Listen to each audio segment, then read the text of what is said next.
प्रभाग क्रमांक 22 मधील मोदी हुडको परिसरात आमदार देवेंद्र कोठे यांच्या हस्ते 7,74,000 रुपये खर्चाच्या पिण्याच्या पाण्याची पाईपलाईन टाकण्याचा शुभारंभ करण्यात आला।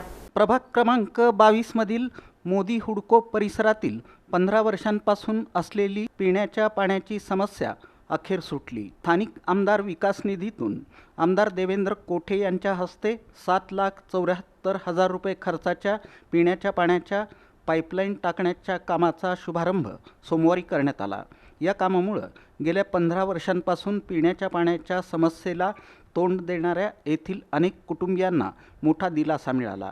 परिसरातील नागरिकांना नियमित आणि सुरळीत पाणी पुरवठा करण्याचा मार्ग मोकळा झाला। या विकास कामाच्या शुभारंभ प्रसंगी आमदार देवेंद्र कोठे, रतन डोळले, भाजपचे ज्येष्ठ पदाधिकारी शिरीष गायकवाड, मारेप्पा कंपल्ली, गुरुशांत धुत्तरगावकर, शिवराज गायकवाड, अक्षय वाकसे, विकी संगटे, नारायण धुमाळ, नागेश मेहत्रे, संजय उमाटे, अनंत वळसंकर, संतोष सूर्यवंशी, राजू पवार, अनुप्रास धुमाळ, संजय लोखंडे, सचिन गायकवाड, युवराज घाडगे, संतोष गायकवाड, युवराज गायकवाड, प्रसन्न मठपती तसंच परिसरातील नागरिक मोठ्या संख्येनं उपस्थित होते।